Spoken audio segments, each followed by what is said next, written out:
Bem, meus queridos amigos e irmãos, muito boa noite. Estamos aqui para mais um programa Bezerra de Menezes, o Kardec brasileiro, que acontece sempre aos quartos dos domingos, sempre às 20 horas, né? Na companhia de Luciano Clay Filho, historiador, pesquisador, curador do Centro de Memória Viana de Carvalho e é o autor da maior e melhor biografia de Bezerra de Menezes escrita até hoje. Para mim, é a biografia definitiva, né? Bezerra de Menezes, O Homem, Seu Tempo, Sua Missão. É o título da obra, né? Mas temos 8 programas no nosso canal, né? 4 aos sábados, cada sábado um convidado diferente, né? Um programa diferente. E cada domingo, idem. Cada domingo um convidado diferente, um programa diferente. Aos sábados, a gente tem Charles Kemp, César Pérez de Carvalho, Carlos Sete Baixos, Leonardo Marmo. Nos domingos, a gente tem Ana Maria Miranda, filha do Hermínio Miranda, Heloísa Pires, filha de Herculano, Silvio Mariano, pesquisador, documentarista, e o Luciano Clay, né? 8 programas, cada programa desse já tem uma playlist aí com cento e tantos, 50 e tantos programas. Vão na playlist, pelo título, tudo no nosso canal é sobre memória, pesquisa, historiografia. Tudo, absolutamente tudo. Mas vamos deixar de conversa, como diz aqui os nossos avós, né? Vamos deixar de conversa mole e vamos ao que viemos. Primeiramente, elevar o pensamento a Deus, agradecer ao nosso Pai de bondade infinita por mais essa oportunidade de estudarmos a vida e a obra do Dr. Bezerra de Menezes, o médico dos pobres, aquele que recebeu a alcunha do povo brasileiro de o Kardec brasileiro. Então, agradecidos por esse momento, iniciamos o nosso estudo, a nossa reunião, o nosso programa da noite de hoje, agradecendo a Jesus, a quem tudo devemos. Ok, pessoal, vamos lá. Deixa eu botar o bom velhinho de barba aqui, que não é Bezerra, a gente vai falar sobre Bezerra, mas vou colocar aqui o bom velhinho de barba na companhia de vocês. Meus queridos amigos e irmãos, como eu falei, já estamos aqui com um bom velhinho de barba, mas não é doutor Bezerra de Menezes, né? É o seu biógrafo, meu amigo historiador Luciano Clay Filho.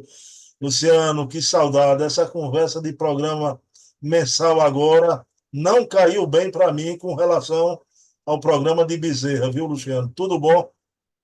Ô, meu filho, tudo em paz, graças a Deus. Como dizia um amigo, né? Até me perguntava, existe medida do possível? Eu disse, na medida do possível. Mas realmente eu sinto falta das nossas conversas semanais, domingueiras, nosso programa que vai ao ar sempre aos domingos, né? Era semanalmente, mas entendo, meu filho, que é algo do momento, as questões relacionadas ao seu trabalho, dia a dia.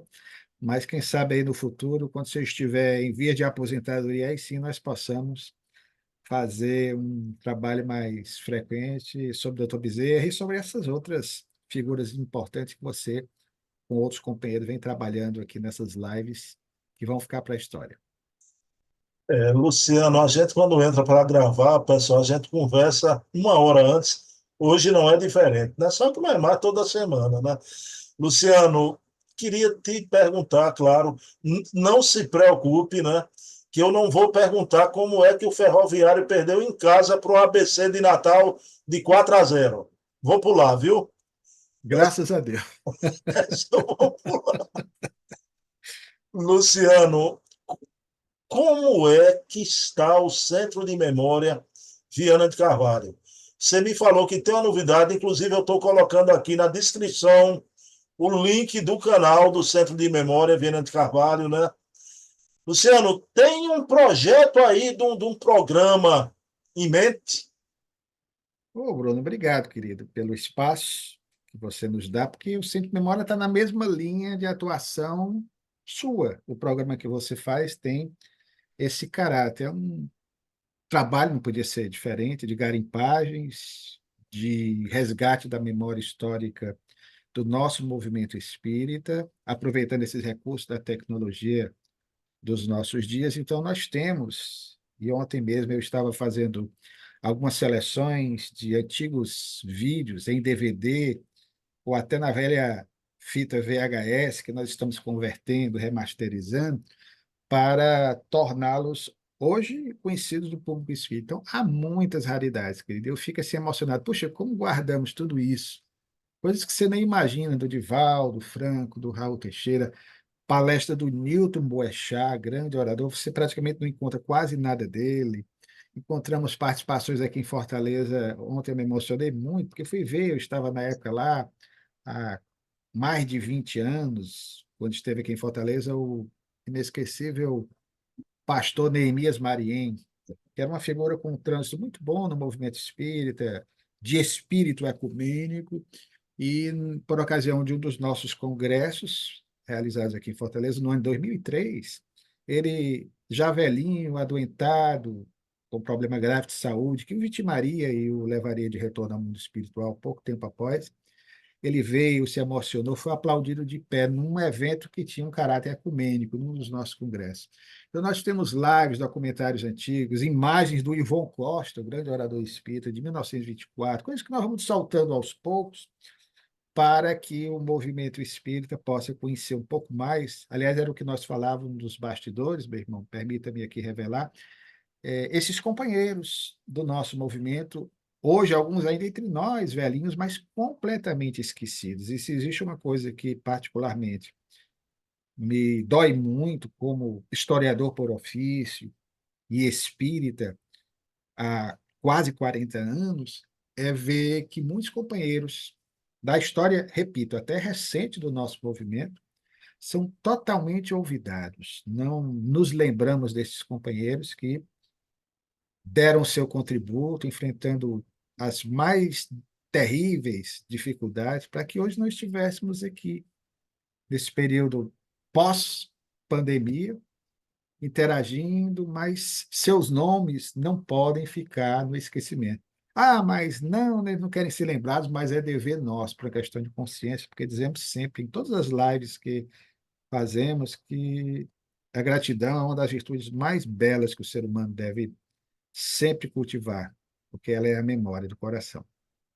Então, nós temos esse projeto aí, só finalizando, e quem puder, obviamente, você não está dando esse espaço aí, se inscrever no canal, porque ajuda na divulgação, e fortalece o canal, que vai ter, esperamos, né, uma vida longa aí divulgando todo esse material que nós, por amor à causa, garimpamos e salvaguardamos aí do esquecimento. Luciano, duas perguntas que eu acho que tem gente no movimento espírita que pensava até feito eu, né? Você falou que você tem o intuito de entrevistar alguns companheiros, a Sandra Borba, né? E eu queria lhe perguntar agora aqui de público, né? Luciano declinou aqui um nome que é uma figura, é um baluarte do movimento espírita brasileiro, né? O querido Coronel César Reis, da KPM Pecúlios, do La Fabiano de Cristo. Você vai entrevistar o Luciano.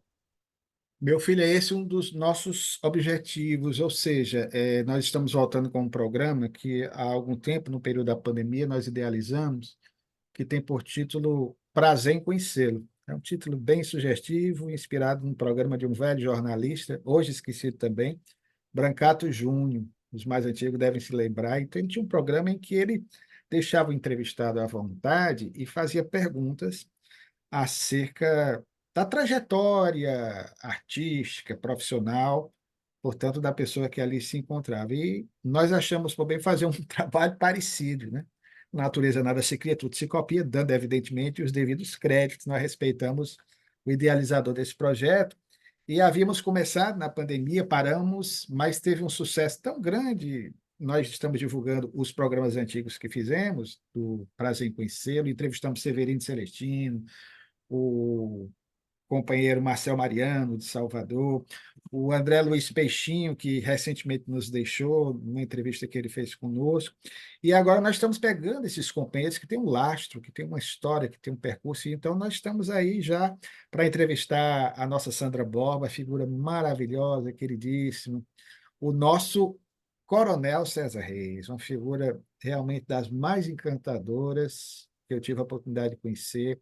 Por várias vezes, por conta do La Fabiano de Cristo, ele veio a Fortaleza, aproveitava para fazer algumas palestras, são palestras memoráveis porque são muito afetivas. E outro detalhe, um apaixonado pelo Dr. Bezerra de Menezes, né? Foi a primeira pessoa, assim, depois do Divaldo, que eu ouvi falar com tanta emoção, com tanta ternura, acerca da vida do Dr. Bezerra de Menezes. Então, pessoas assim, que têm uma história, nós vamos entrevistar e deixar como um documento, é a história oral, né? Claro, como se vê na academia, só que de uma maneira diferente, adequando aí essas entrevistas ao nosso movimento espírita e aqueles que têm curiosidade de conhecer também esses registros mnemônicos, esses registros da memória do nosso movimento.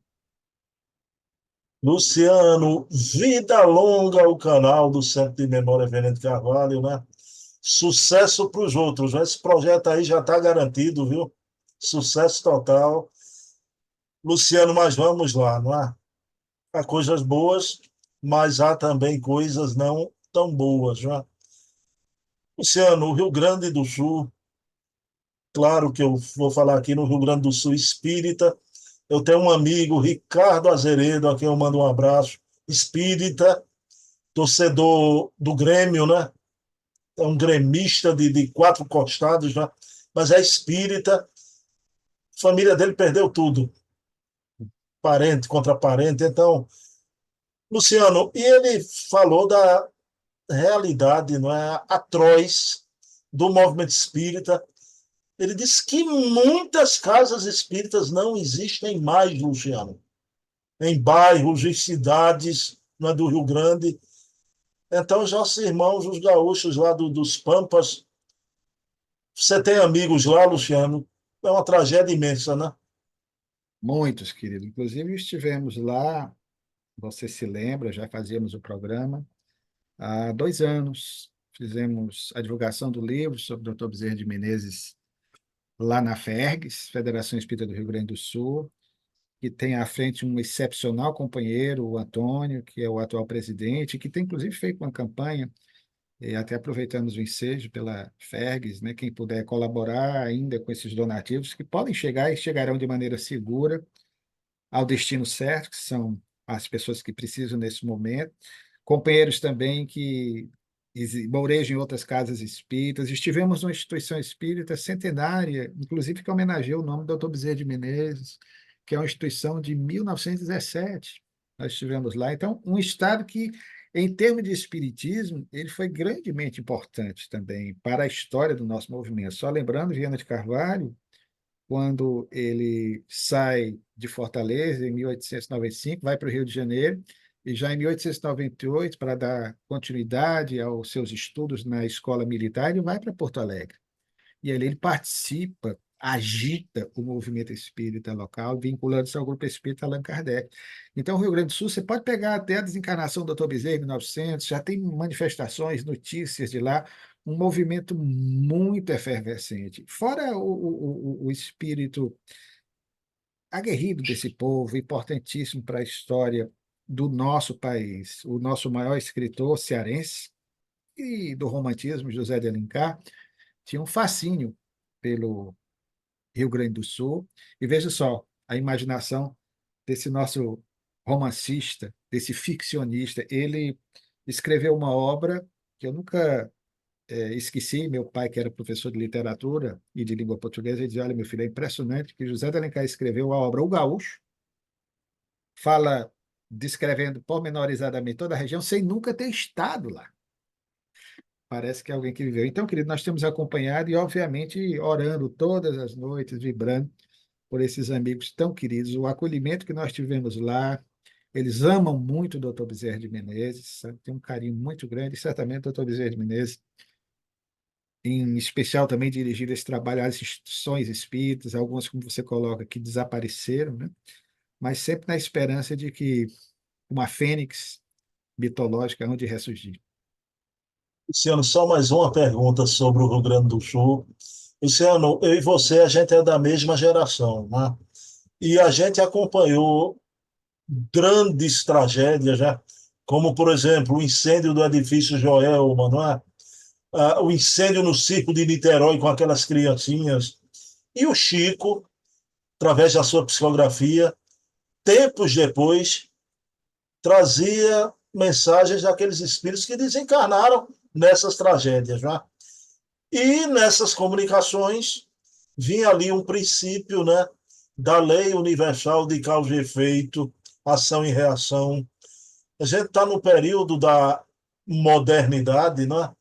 E eu percebo que falta muito uma reflexão em torno do princípio da reencarnação nessas horas. Luciano, uma tragédia dessa, mesmo assim, ante a luz da reencarnação, meus irmãos, não há injustiça de Deus, né?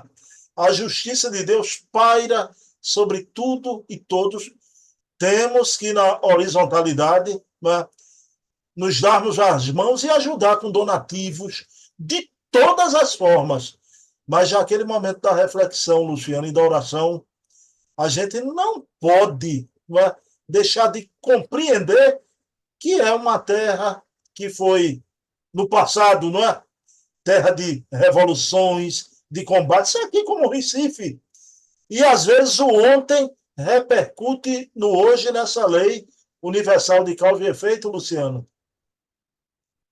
O Espiritismo nos deixa muito claro, meu filho, através da lei de causa e efeito, jungida à reencarnação, que é essa lei de amor inexorável estatuída por Deus para o nosso aprimoramento intelectual, moral e espiritual, que nada acontece por acaso, tudo tem uma razão de ser.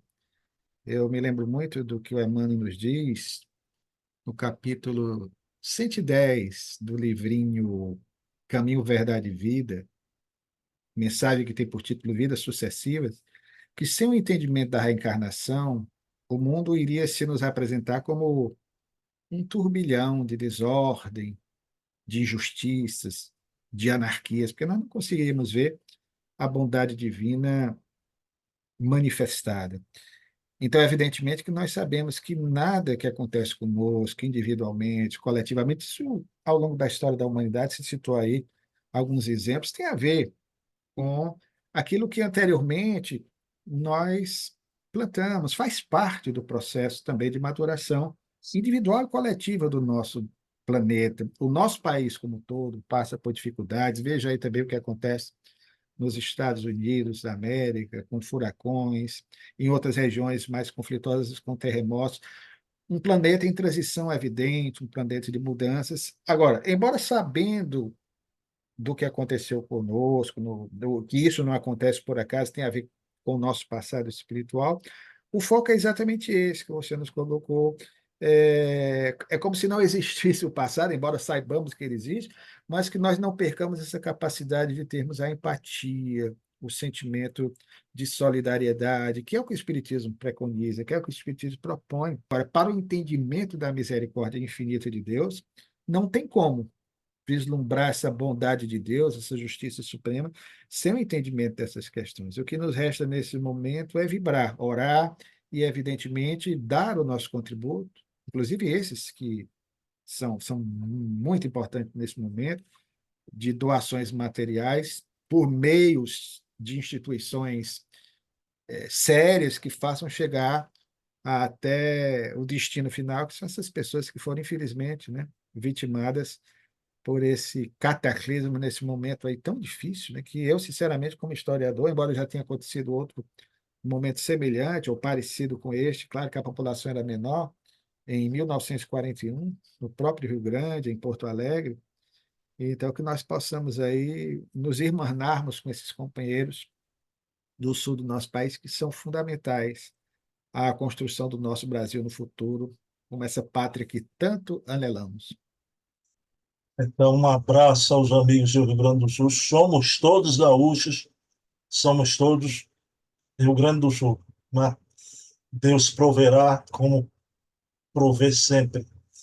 Luciano, aí vamos para a pesquisa do Luciano Bezerra de Menezes, O Homem, Seu Tempo, Sua Missão. Luciano, desde o programa anterior, a gente está vendo essa faceta do doutor Bezerra maravilhosa, né? O doutor Bezerra é educador da educação. Aí, claro que a gente conhece o doutor Bezerra, o pensador, o homem que escreveu estudos filosóficos. Tá? E a gente tem até publicado 3 volumes pela FEB, né? Então, cada volume, 200 artigos, os estudos filosóficos. Mas, Luciano, no campo da educação, o doutor Bezerra foi educador, ensinou filosofia em um liceu.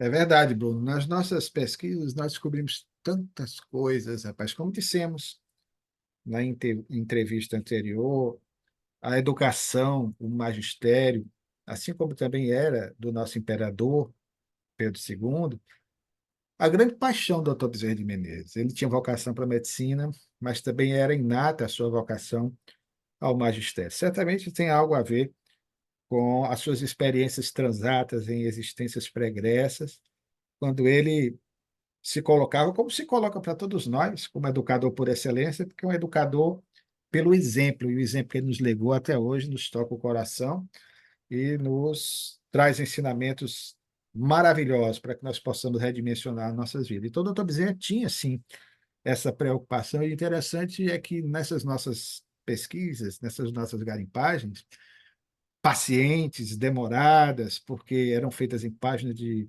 velhos jornais, do século XIX, do Brasil 800, nós nos deparamos com informações que nós nunca íamos imaginar. Claro que tudo isso com os recursos da tecnologia dos nossos dias. E nós descobrimos, por exemplo, que o Dr. Bezerra de Menezes, já em 1890, ele estava com 59 anos, chegando aí a minha idade, né? Estamos com 60, você vai chegar lá. O Dr. Bezerra de Menezes, ele resolveu, já no período pós-proclamação da República, que é de 15 de novembro de 1889, no ano de 1890, quando ele fazia parte do Centro Federativo, que era uma agremiação da qual, aliás, no futuro surgiria um partido político republicano, o Partido Democrata Federalista, do qual o doutor Bezerra de Menezes seria um dos participantes, um dos fundadores. Ou seja, o doutor Bezerra continuou na política mesmo após a monarquia, isso também as biografias antigas não registravam. E nesse processo, nesse período, ele idealizou algo muito interessante, Bruno, inclusive envolve aí Pernambuco. Ele pensou em organizar educandários para trabalhar filosofia. Você veja que o doutor Bezerra sabia da importância da filosofia, tanto que você citou os estudos filosóficos, né? A proposta é exatamente essa, que é o que o Espiritismo propõe a cada um de nós, o raciocínio, essas elucubrações necessárias para que você possa entender e não receber tudo de mão beijada. O doutor Bezerra de Menezes, como educador por excelência, ele tinha essa percepção. Então, ele resolveu fundar, nesse Centro Federativo, 15 de novembro, que foi uma espécie de embrião desse Partido Futuro, que ele iria fundar em 1896, o doutor Bezerra de Menezes, ele, portanto, propôs aí aulas de filosofias em um desses educandários, e a partir dos quais pudesse pensar também, em nível nacional, se criar escolas com esse fito, inclusive já em níveis de universidade, para ensinar as pessoas a pensarem, a refletirem. Inclusive, havia uma proposta para se criar 2 grandes grupos, essas universidades dele, do pensamento, uma em São Paulo e outra aí em Recife, em Pernambuco, né? Claro que, infelizmente, isso não foi levado adiante, mas pelo menos soubemos desse seu extraordinário projeto. Luciano, aí o professor de filosofia, mas a luta de Bezerra, até a luta política, ele foi, Luciano, o idealizador, e não apenas isso, né? Inaugurador das escolas municipais também.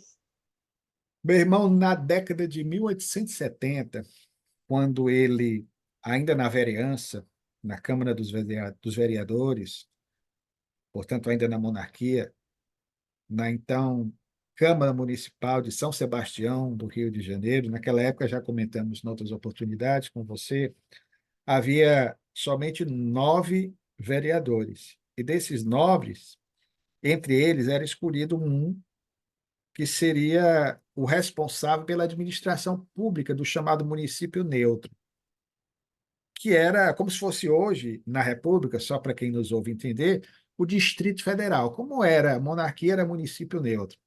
Então, o doutor Bezerra de Menezes, por mais de uma vez, ele foi efetivo como presidente do município neutro, que corresponderia hoje ao cargo de prefeito, ou de intendente no final do século XIX, já no período republicano.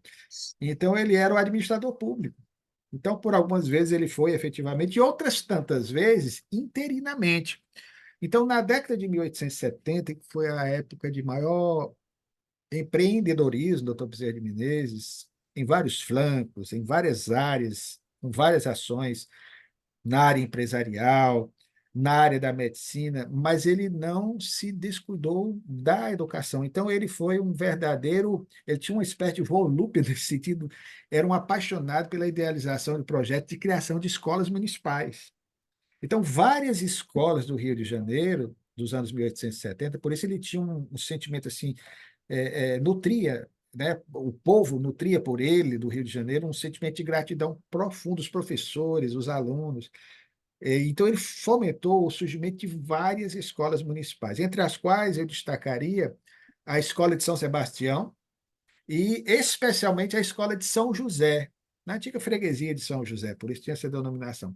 Essa escola, Bruno, nós conseguimos recuperar, inclusive, um livreto que fala da inauguração. Tem o discurso dele todo ali, grafado, nós transcrevemos no livro boa parte desse discurso, falando da importância da educação para o futuro da humanidade. Ali você já percebe, porque partindo do pressuposto que ele recebeu o Livro dos Espíritos em 1875, do Joaquim Castro Travassos, essa escola foi idealizada nos anos 70, no período seguinte, se não me falha a memória, 1876, 77, você já percebe ali a linguagem do espírita no discurso. Nós frisamos, inclusive, algumas partes que nos permitem fazer essa leitura, né? A questão do progresso, da evolução, do futuro, da educação. Então, é impressionante. Ele tinha, portanto, um acendrado amor pela educação e, por várias vezes também, nós encontramos registros, como aconteceu na Escola de São Sebastião, de homenagens que eram feitas a ele, inclusive com a fixação de um quadro na época, uma solenidade, as crianças cantaram, fizeram lá uma homenagem a ele, quando ele visitou esse Educandado de São Sebastião, e durante muito tempo tinha lá um retrato dele em especial, uma imagem dele que foi, durante muito tempo, até tentamos encontrar essa imagem, esse quadro, não tivemos notícia, não é aquele mesmo quadro, não, que nós conhecemos dele de corpo inteiro, mas fizeram essa homenagem a ele numa demonstração patente do reconhecimento, da gratidão pelo muito que ele fez à educação. Luciano, na tua pesquisa, é, saltou as minhas vistas, né? Sobressai a atuação dele política pela educação. A expressão é sua na pesquisa, né? Verdadeiras pelejas com os adversários políticos, Luciano, era isso mesmo, pelejas. Muito. Tá? Beleza, eram lutas constantes, sabe, pela educação no Brasil. Às vezes eu até penso que o Dom Pedro, embora as divergências políticas, o doutor Bezerra era do Partido Liberal, o nosso imperador só havia dois partidos, a princípio, depois vai surgir o Partido Republicano, ainda na década de 1870, mas se percebia que o Dom Pedro tinha uma certa predileção, isso não tem como negar, pelo Partido Conservador da época. Então, o doutor Bezerra, que era do Partido Liberal, da monarquia, ele lutou muito, muito, muito como político, boa parte dos seus discursos, nós recuperamos isso também, e a preocupação principal que ele tinha com a instrução, como era chamada a educação à época, notadamente em relação àquilo que é fundamental ainda hoje, não devidamente valorizado pela governança, seja em qualquer instância, seja no poder federal, estadual, municipal, que é a valorização do ensino fundamental, como nós chamamos hoje, o ensino básico, do ABC. Então, a preocupação dele era com as crianças, é o começar lá de baixo, né? Embora haja, claro, sabe que existem algumas preocupações de muitos educadores nobres nesse sentido, mas não como deveria, não como acontece em outros países, né? Então, a educação é a base de tudo. Não que não seja importante valorizar as universidades, o Dr. Bezerra de Menezes também lutou, como já falamos noutra oportunidade, para que surgisse uma escola de medicina veterinária, algo que não aconteceu, só vai acontecer no início do século XX. Lutou também pela fundação de uma escola de agronomia. Veja o que ele pensava em termos de futuro, porque via tanto na agricultura quanto na pecuária, e aí a necessidade de agrônomos e de veterinário. O futuro do Brasil, ele sempre estava muito antenado, nada dele era dissociado com a destinação histórica do nosso país. Então, querido, realmente ele foi uma pessoa incomum e única. E é, como eu estava até vendo há pouco um documentário sobre José Bonifácio de Andrade e Silva, uma figura notável, um gênio do nosso país, da nossa história, do século XVIII e início do século XIX, até se tornar o patriarca da independência, uma pessoa que deu um contributo notável, inclusive para a nossa independência política, porque foi ele o grande mentor intelectual e mais tarde como tutor de Dom Pedro II. Quem é que fala de José Bonifácio hoje? Quase ninguém, se você for perguntar, sabe quem foi José Bonifácio de Andrade Silva, né? Esse sim é uma figura que amou o Brasil e que deu uma contribuição das mais importantes da nossa história. Acontece a mesma coisa com o Dr. Bezerra de Menezes. Poucos sabem. Se não fosse o seu programa, talvez essa faceta dele não fosse lembrada. Luciano, o doutor Bezerra de Menezes, nessas pelejas, já, nessa luta pela educação, ele foi também o responsável pela escola para as classes desvalidas. Foi assim mesmo? Exatamente, Bruno. É outra ação dele extraordinária. O doutor Bezerra sempre se preocupou com as crianças. E nós, inclusive, graças a alguns documentos que nós garimpamos, nós conseguimos recuperar. Isso tudo estava, inclusive, perdido, ou pelo menos esquecido, no acervo de obras raras da Federação Espírita Brasileira.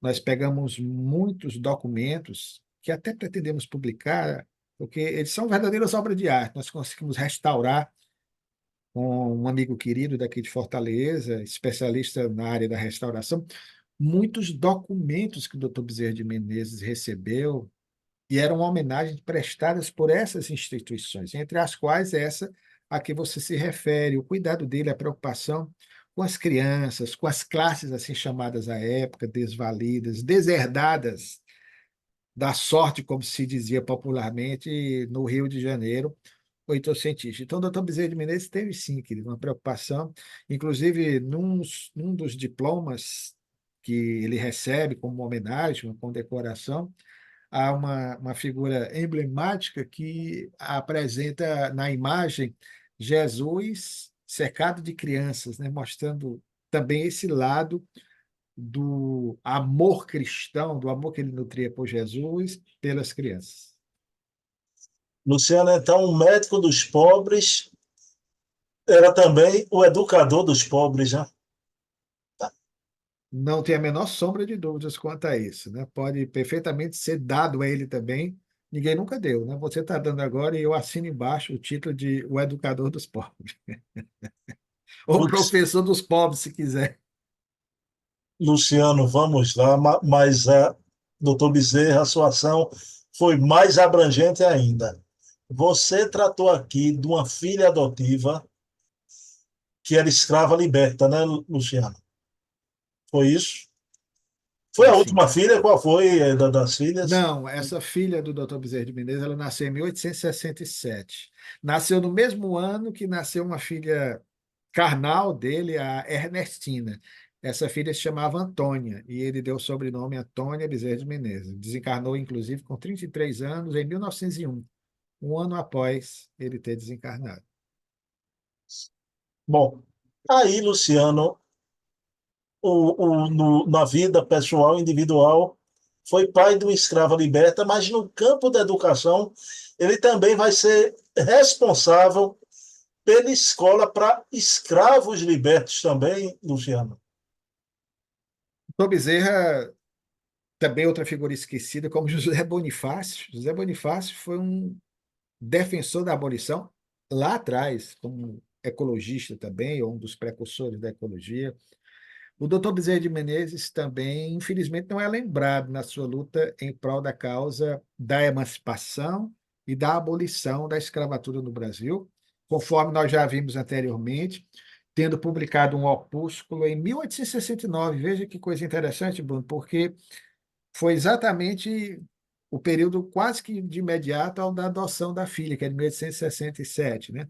Então, o doutor Bezerra publicou em 1869 o opúsculo, hoje bastante conhecido, até estudos específicos, até dissertação de mestrado, tese de doutorado, sobre o livreto que ele publicou em 1869, 19 anos antes da Lei Áurea, que agora, dia 13 de maio, próximo passado, nós, se não lembramos, deveríamos ter relembrado a assinatura da Lei Áurea pela Princesa Isabel, princesa regente do Brasil, de 1888. Então, são 19 anos antes da Lei Áurea, o doutor Bezerra publicou um opúsculo, cujo título é extenso, que é a escravidão e as medidas que convêm serem tomadas para a abolição lenta e gradual da escravidão no Brasil.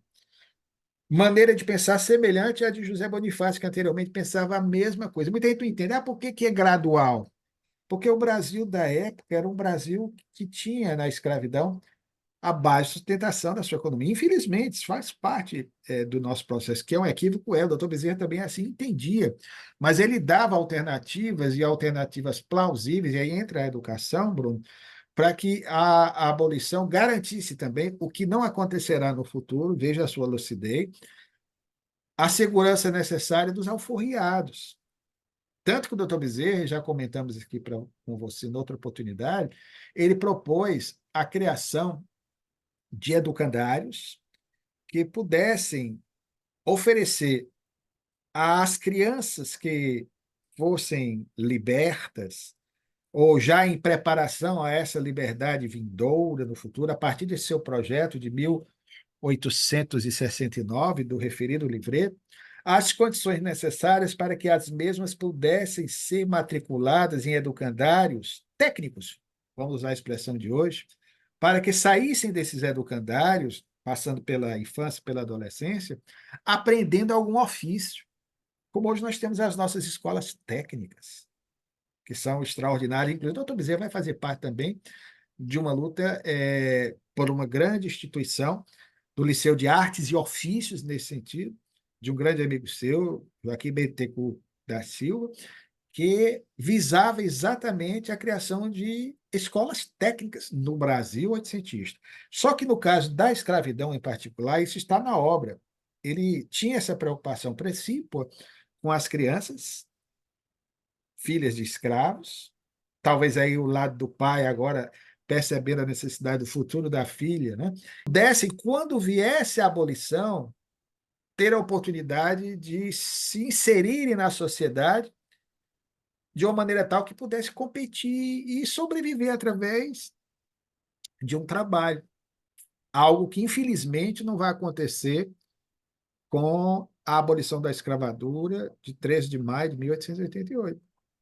Infelizmente, o que ele previu, o que ele tanto lutou, o que nós observamos nos seus discursos, não foi levado adiante por falta de recursos. Ele tinha essa ideia de criação de escolas para crianças, inclusive separando os menininhos das menininhas para que os mesmos aprendessem um ofício.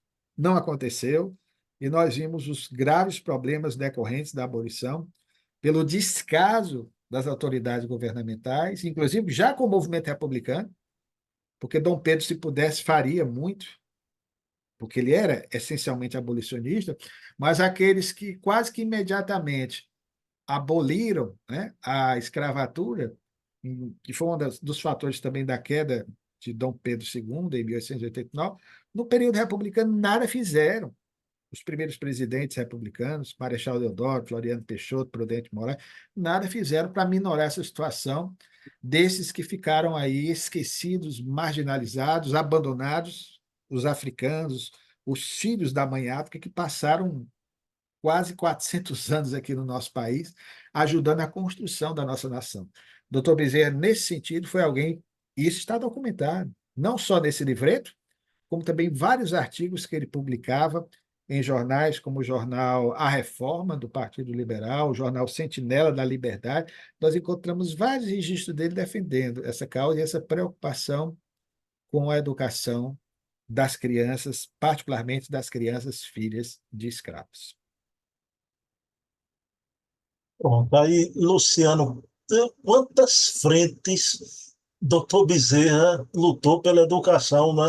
A gente viu aqui na noite de hoje, né?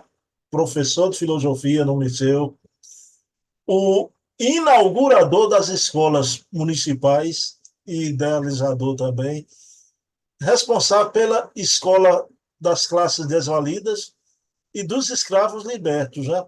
Mas minha pergunta para você, Luciano, ele teve na história da educação do Rio de Janeiro, Luciano, ele teve e terá sempre o reconhecimento. Deveria ter, Bruno. Infelizmente, ainda não há. Acredito que depois dessa obra, porque em seu tempo ele foi homenageado, recebeu várias homenagens, né? Mas a memória se dilui com o tempo, como falamos do exemplo de José Bonifácio, de Dona Leopoldina, a primeira esposa de Dom Pedro I, e outras tantas figuras notáveis do nosso passado, Marechal Rondon, que deram uma contribuição para que o nosso país fosse hoje o que é. O doutor Bezerra de Menezes deverá no futuro, talvez, ser lembrado aí pelo muito que esse homem fez. Eu diria um dos que mais fez também, mesmo não sendo um educador por ofício, médico de profissão, mas um educador pelo sentimento, por essa vocação inata que ele tinha, com certeza deve ser alguém que merece um lugar de destaque, e espero que surjam, a partir do livro, alguns trabalhos em nível de mestrado, de doutorado, que possam explorar essa faceta que você colocou aí. São várias facetas do Dr. Bezerra de Menezes, mas em particular essa na área da educação. Há muito que estudar, muito que fazer, há muito que pesquisar, mais até do que nós fizemos sobre esse homem muito à frente de seu tempo. Luciano, mas a pergunta final tem a ver com o doutor Bezerra de Menezes, viu? Mas não é na área da educação. Luciano, doutor Bezerra é o espírito protetor. O pessoal usa aquela expressão que eu não sou contra, não, né? O mentor espiritual de muitas instituições espíritas, né? Luciano, uma aqui no Recife, em Pernambuco, né? Que é a Associação Espírita Casa dos Humildes, que é a minha casa raiz, né?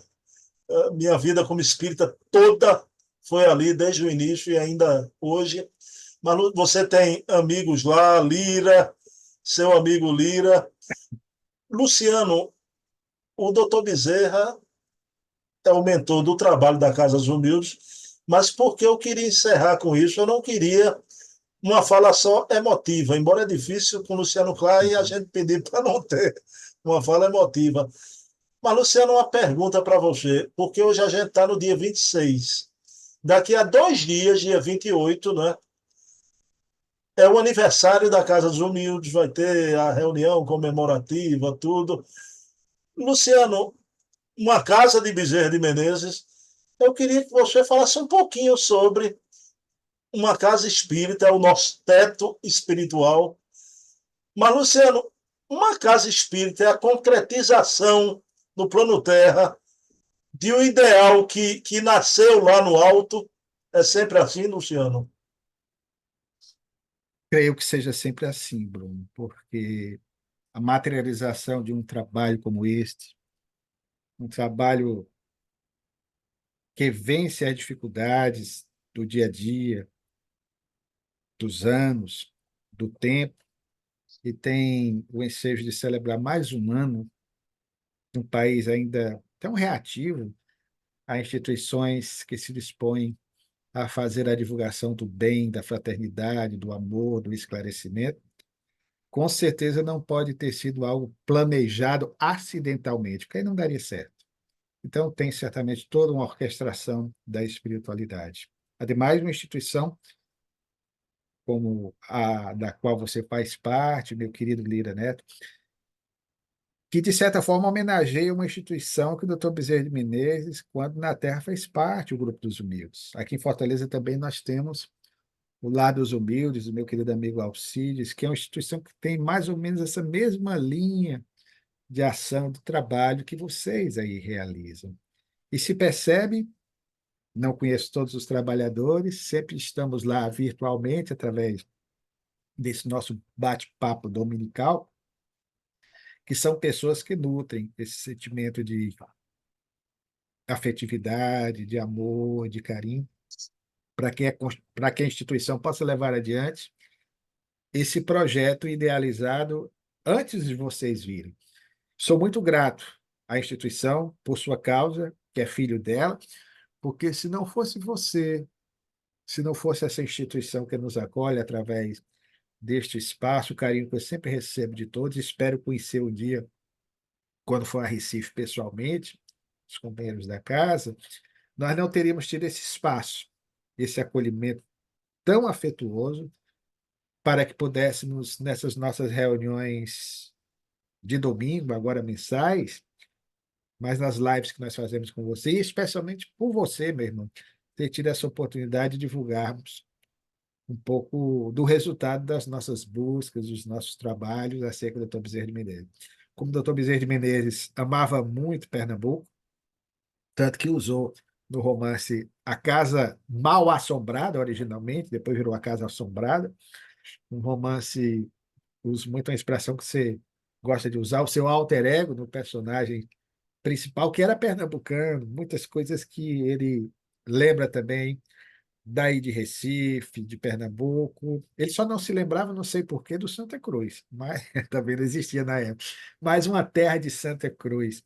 Mas o nosso doutor Bezerra de Menezes, ele fala muito de Pernambuco, tem um amor, até porque a família também esteve vinculada e é oriunda de Pernambuco. Eu já disse para você que o Ceará, a partir de 1799, é que conseguiu, de certa maneira, também ter essa separação definitiva, né, de Pernambuco, para depois se tornar o Estado, ou antes a província, teríamos a oportunidade no futuro nascer uma vez mais. Estamos pertinho, somos vizinhos. Queria então, meu querido, parabenizar todos os trabalhadores dessa instituição que acolhe um companheiro como você, e eu sinto aqui nas nossas conversas, e até delato publicamente aqui nos bastidores, quando nós conversamos antes do programa entrar, o amor que você tem pela instituição. Sempre está falando com muito carinho, com muito afeto, e isso é fundamental. Luciano, encerrando, a Casa dos Humildes, Luciano, foi fundada por um franciscano, Elias Sobreira, franciscano e militar. Luciano, mas tem uma coisa interessantíssima, né? Você vai gostar de saber. O Elias Sobreira, como militar, ele fundou a Campanha do Quilo, né? E ele estava em viagem em Feira de Santana. Lá ele recebeu mensagem de Santo Agostinho e Bezerra de Menezes para que ele voltasse imediatamente ao Recife para fundar mais uma casa de trabalho e oração. E você não sabe quem doou o terreno para a Casa dos Humildes. Luciano Clay, a KPM Pecúlios, que a gente falou hoje, Bezerro César Reis, a KPM, aí nasce a Casa dos Humildes. Aí, meu amigo, tá tudo escrito na Mactube, tá escrito nas estrelas, né, Luciano? E a vida da Exatamente, meu. gente é assim, né? Luciano Clay, a prece com você, então. Agradecidos, Senhor, pela oportunidade concedida, de mais uma vez mais termos podido entabular essa conversação espontânea, afetuosa, fraterna, com esse irmão que sinceramente tanto amo, meu companheiro, Bruno Tavares. Rogo à espiritualidade amiga que possa, por seu intermédio também, levar as vibrações de carinho, de ânimo aos companheiros da sua instituição que aniversaria, para que possa dar continuidade a esse projeto de amor na divulgação e no incentivo à vivência da mensagem espírita. Permite que todos os irmãos que conosco estão sintonizados nesta live, os que assistirão neste domingo ou em outro horário, ao terem a oportunidade de conhecer um pouco mais da vida do nosso homenageado, possam, nesse instante, de alguma forma, serem beneficiados pelas vibrações, pelas energias que um encontro como esse possibilita a cada um de nós. Pedimos-te, por fim, Senhor, que nesta hora tão difícil, porque passa a humanidade, como também o nosso país, que possamos vibrar pelos nossos irmãos do sul da nossa pátria, os nossos irmãos do Rio Grande do Sul, para que possam ter as condições necessárias, as forças devidas para o enfrentamento desse momento de tanta dor, de tanta dificuldades, mas na certeza de que teu amparo, que tua misericórdia é permanente em nossas vidas, seguimos-te confiantes, na certeza de que esse nosso povo, essa nossa gente também, com a resiliência que lhes é peculiar, vai dar prosseguimento nesse projeto de reconstrução desse Estado tão importante à história do nosso país. Ser com eles, ser com todos nós, Senhor, agora, hoje e sempre, que assim seja. Bem, meus queridos amigos e irmãos, mês que vem, em junho, estaremos aqui, eu e Luciano Clay, em pleno São João, né? Quadrilha da gente, a gente vai dançar aqui, viu, Luciano? No programa. Virei a rigor. Quero dedicar esse programa à minha mãe linda, minha mãe Eva, que se encontra na vida espiritual. E, claro, dedicar esse programa a você, Casa dos Humildes, aos vossos irmãos. Casa dos Humildes, que um dia abriu as portas para ali entrar no seu portão, né? Um espírito orgulhoso que caiu em várias reencarnações pelos séculos afora, e ele faz parte dessa instituição, para não esquecer nunca, Luciano, essa palavra, né? Humilde, humildade é o caminho, sempre, né? Sempre. Luciano Clay, agora não vou desdizer o que eu disse, não, viu? Mas não, pelo amor de Deus, não leve mais de 4-0 de time nenhum, não, que tá uma vergonha esse ferroviário, pelo amor de Deus. Já, isso faz parte do processo de aprendizado. Um beijo, meu filho, te amo, viu? Beijão, brigadão por tudo. Outro.